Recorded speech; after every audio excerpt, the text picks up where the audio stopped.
Hello, everyone. Welcome to the Boss It Club podcast. My name is Sophia, and I am so extremely excited to have Sarah on the show with me. Hey, Sarah, how's it going? Hi, it's going so well. Thanks for having me. Yay, we're so excited to hear all about your entrepreneurship journey. But before we get started, I want to know about your mantra. What keeps you up and going every day?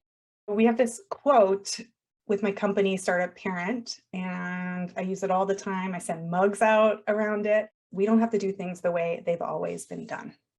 Yes, that's good. Yeah, it's just, I work with parents and I work with entrepreneurs, and we are alive in a wash and hustle culture. And we are, as mothers, taught that we're supposed to do it all and be perfect. Yep. And this is a constant reminder that you don't. You don't have No. to do it all. You can suck at things. Like, it's totally fine to be bad at things and not do things. And also, you don't have to work nonstop in your Yeah. life. Like, there's so many other things about life that are also important. So I can resonate with that completely. I won't go too much into my backstory, but I'm from an Indian culture and women never traditionally in my family outside of the home. So that definitely is going on my board as well. So thank you for that. So how is this mantra helping you today? And then tell us about your entrepreneurship journey. How did you get into this? The world around lies to you. Like, there's a lot Ah, of lies out there. yeah. And especially for women, I Hmm. want you to be really skeptical about what's going on, because there's a version of motherhood where you're supposed to look perfect, where Yep. pregnancy is supposed to be easy, where you're Yep. supposed to love having kids. This is supposed to be like your heart and soul, and you want to do it for free, and there's nothing else that's more fulfilling. And I actually think that's all BS. I think Hmm. motherhood is a lot of hard work. I know a lot of parents that struggle with being a parent. The dads are great caretakers. And so part of the mission of our company is to tell the truth about motherhood and to Hmm. expose the lies that are out there. And I will say it's the same with work. A lot of people are accidentally, maybe it's not deliberate, but they're accidentally lying to you about how much you should work, how much you should make, what work is for. There's often an invisible power dynamic at play where people or culture that is sharing these lies gets something out of you at your expense. So that's kind of my mic drop of, like, people are lying to you, watch out. But if I could go back to my 20-year-old self, I'd say be a little more suspicious. Also be trusting and kind and loving, but also this mug I'll show you because we love mugs. Yes, we do. Be kind of a bitch. I love Yeah, it. right. I believe so strongly in, like, being kind, being supportive, being generous. You can do all of these things, but also if people are lying to you or taking advantage of you, full stop, boundaries, hard, no. I'm going to be kind to myself. And you may think that's not nice, but actually I'm protecting myself and you can't take advantage of me. Yeah. And as women globally, women tend to always put themselves second to their family. And I'm not sure if this is me being a scientist, if this is really an innate quality or if it's something that society has conditioned us to do since birth. Like, it could be the whole estrogen, testosterone dynamic. It could be male, female energies, whatever it is, it's there. And so women have to be aware that society is looking out for themselves, right? It's not like they are going to be saying, hey, what can we do for Sarah today? What does Sarah need today, right? Society's like, well, what am I going to do for myself today, right? And oh, Sarah's there, maybe Sarah can help, type of thing. What's Yeah. the whole nature nurture, right? Like, Yeah. maybe there's a whole bunch of stuff that we can figure out biologically, but a lot of that's been not proven for a very long time. There's Mhm. overwhelming evidence that dads hormonally change when they have kids, that we're culturally conditioned. Girls given dolls. What do you want to Yeah. be when you grow up? A mom. You're going to be Right. such a great mom. How many kids do Exactly. you want to have? We don't ask this of guys. There's no reason why a boy can't have a doll. There was never a reason why a boy could never have a doll. The point is that society hasn't embraced it, but when we see kids wanting the product, then we know that there's a natural instinct to nurture even as boys. This is great. So talk about that and tell me, why did you start your company? Thanks. I'm the CEO and founder of Startup Parent. Our colloquial tagline is, like, we help tired working moms make friends. Right? We help Nice. tired moms make friends, are buried in there, as we also try to make the world more equitable for parents and across genders. We know so many dads that want to be involved fathers and to be a part of their life. We also know that traditional family, I'm using air quotes here, is also one of those things that would fall under a lie. 40% of American families don't have two parents. So what does that look like? There's tons and tons of different family organizations. There's so many different ways to have kids and raise kids. We want to tell the truth about like, hey, here are all the ways that parenting looks. And there's no right or wrong way to be a parent. There's so many ways to go through the parenting journey. And by telling the truth, we hope that more people feel alive, like their full vitality, empowered, and able to say, hey, this is my journey. I don't have to fulfill your dream for parenting. This is mine. Exactly. And it really helps people not feel like they don't belong, right? Yeah. And again, I think in the last few years, I've seen a lot of media around providing a little bit more appropriate family unit because it doesn't look like one type of family unit. We have multiple ways a family can be combined, and you could have parents that are the same sex. So those are things that society now is embracing more. So it will go from culture to culture and across the globe differently on how it's accepted. How does your company exactly? You have the podcast, I know that. Yeah. And do you have anything else that goes along with the podcast? Yes, we do. So the Startup Parent podcast, we have a website and blog where we have a lot of amazing people on our newsletter list. And I encourage women to brag to each other about not doing it all. And so I will post in this group, like, got done with my work at 4, I'm going to watch an hour of TV before I go pick up my kids because I can be successful like this. I love the fact that you're giving women permission to really own whatever it is. And I heard her, but I said to her very clearly, I'm like, you are really suffering from being a people pleaser. You don't need to volunteer for everything. And she herself said that. She's like, I just say yes to everything. And why do we do that to ourselves, right? And ambitious or not ambitious, just because you say no or you take time for yourself doesn't make you any less of a person, a mom,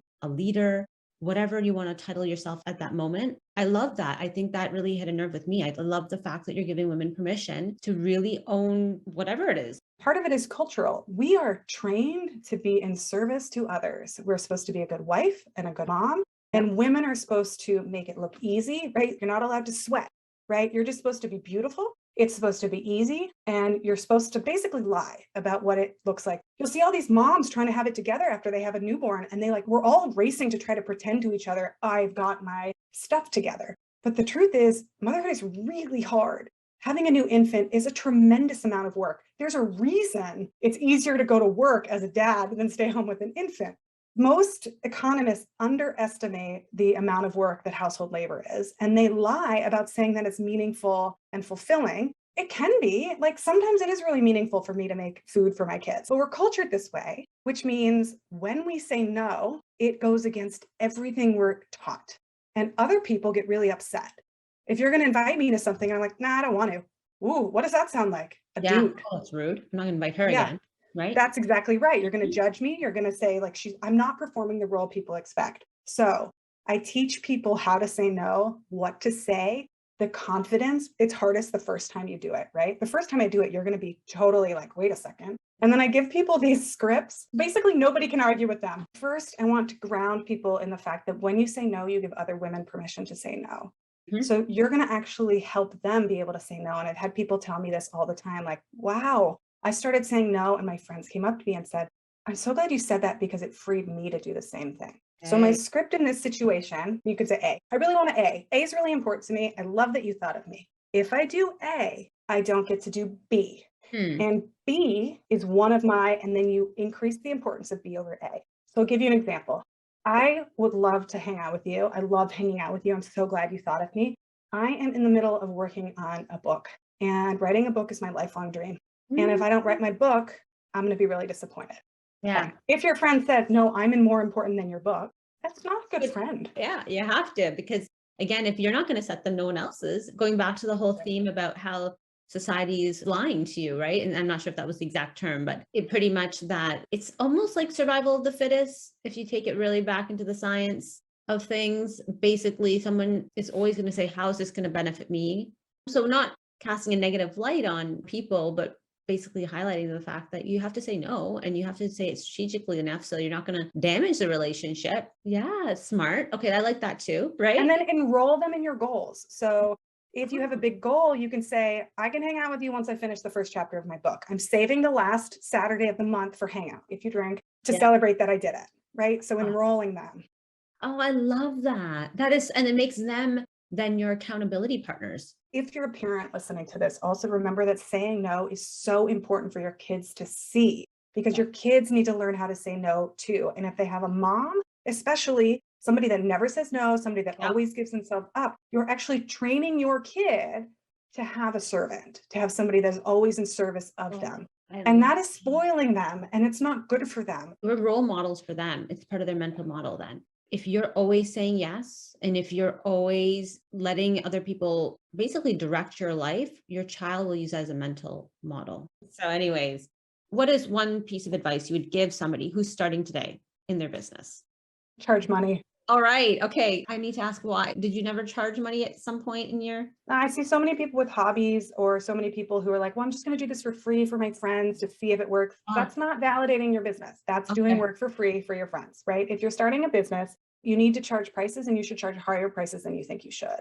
Because a business that doesn't have profit and doesn't make you money and doesn't pay you is not a business. And your work is valuable. Your time is valuable. There's no value to you as a person. It's not like charge more because you're so valuable, but just charge money. And to me, the sweet spot is when you start to put prices out there where a handful of people say no. When you know you're finally charging enough, and that's when you're winnowing in on the space in your business. That's the right spot. From the beginning. Some people are like, let's do the beta group if they're an online product that they're Charge money. Charge money. And we did the same thing actually, right? When we launched our consulting side, there was never a moment of free. It was a moment of discounted to understand that they knew that we're still formulating our offering, but it was never free. So I love that. That's fantastic. Okay. That's a good takeaway. Even for me, have to remember, charge, guys. We're all business owners here. Okay. Next, how do you manage your time? Well, first of all, totally embrace that I don't, right? I think that especially as a mom, but also as an entrepreneur, claim the things that you're bad at, claim the things that you won't do, right? We're in a world where it's like you have to be on TikTok and Instagram and Twitter and LinkedIn, and like you have to be in 7 places. No, pick one. And maybe it's an email newsletter. Maybe it's Twitter, but think about your target audience. Like, where are my tired moms going to be? They're probably not going to be on Twitter with a bunch of journalists. Like, honestly. So pick the couple of things that you're going to be good at. I want to be really good at a podcast and really good at a women's leadership council. I'm not going to be really good at all this other stuff. So first of all, I would say cut your workload in half and do half as much as you think you should. Really focus on the things that you want to be good at. There you go. This goes along saying you say no. And so that's how you manage your time. And even when it comes to domestic tasks, when it comes to raising your children, you are saying no to a certain thing. That's a beautiful tip. And we are actually going straight into how you manage your mental health. So I feel like all of these things are tying into this huge topic of mental health and well-being. So how do you manage that? What do you do? Oh boy. So movement is one of the top things. Socialization, like in the right amounts. I've got to get out. I've got to see people, movement, eating well, and sleep. It's really, really, really, I think, hard to take care of yourself as a mom and a new mom because so much pressure is on. Someone said it really well. It was like, they just treat you like this vessel for a baby. They don't actually let you have an identity, and people will make decisions for the health of the baby without ever considering you. And so I see all these sleep deprived moms who are going through profound mental health stress, through psychosis, through extreme sleep deprivation, through iron loss, and they destroy their bodies and their mental health because no one is looking out for them and saying, you know what? It's okay to sleep train your child because they need a mentally well mother. Yes. Right? Yeah. Like, it's okay for you to take a full shower and have someone else look after your baby. You do not have to be the only one caring for your child. And you absolutely do not have to do everything perfectly. It's okay if you're torturing yourself with breastfeeding for 3 months and it's not working. It's okay to lean on formula or other things for support. Like, these are the messages I wished I'd heard as a new mom, being like, hey, listen, it's okay to make it easier on yourself. There is no perfect. You matter. You're a new mom. We take our mental health really serious because at this point, if I'm not okay, my business isn't okay, my kids aren't okay, my relationship's not okay, it's more important than everything else. And we live in a culture that celebrates sleep deprivation. People boast about how many hours they work and how little they sleep. And we know that sleeping less over a long period of time is one of the highest contributors to cancer, diabetes, heart disease. And the culture, we fat shame so many people because we say obesity is so bad because it's so bad for your health. Right. And like, this whole culture is awful about being overweight. And yet sleep is actually more important. Yeah. And nobody is telling you like, you only got 5 hours of sleep. That's really bad for you. When it comes to my business and my employees, I don't have employees, but contractors and people that I work with Yeah. and partners, Mhm. I'll say if they get sick, I'm like, you rest. We Yeah. cannot put out a newsletter this week. We can stop the podcast. No single podcast episode is more important than this. Yeah. Now, if you're missing it every week for 3 months in a row, then we've got to Right. talk about workload and other Right. things. But we've got to get sleep and we've got to treat it more seriously because Yeah. it's the number one. We've got to get out. We've got to get moving. Yeah. That is fantastic. Oh my gosh, Sarah, I think we need to have you on again for another show. Love that. Thank Moms who you. are listening, by the way, just know that anger, rage, irritability, postpartum depression, and mental health struggles don't always look like sadness. Mhm. Sometimes it's, I can't sleep. I'm really stressed. I can't stop thinking about this. I'm angry. For me, part of it is like I get super irritable and enraged when something goes wrong. And it's like, oh, that's a sign. That's one of my that's one of my little tell signs that I'm not doing great. What do I need more of in my life? How do I reduce the stress? Yeah, exactly. Sometimes the token sadness with depression is not right. And so knowing yourself, understanding what triggers you. The best hack is to have somebody look at who you actually are. And it can be Mhm. totally terrifying, but then it's really freeing. Yeah, exactly.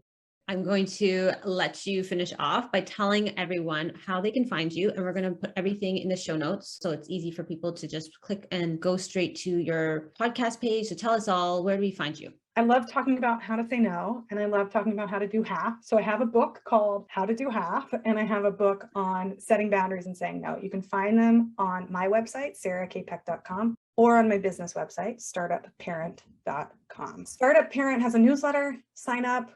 People rave about it on Fridays because they're like, oh, I never thought of that way. So I love dispelling myths and telling the truth. And our podcast is coming back online this summer, but we've got 200 episodes out there, an unbroken streak of 5-star reviews. So go subscribe to the Startup Parent podcast, leave us a 5-star review because that would be amazing. So you can find us at startup_parent. So my boundaries on Instagram for mental health, I'm there on Fridays. If social media isn't for you, then the newsletter is a great way to have a conversation. Yay, fantastic. That's awesome. So we'll link everything in the show notes. Thank you again, Sarah. This was such a fantastic interview. I am extremely excited to re-listen to the entire podcast. So I'm sure everyone has enjoyed it as well. And you guys, remember, you can make a plan and take action. And yes, you can have it all. We'll talk to you guys again next week. Take care. Bye.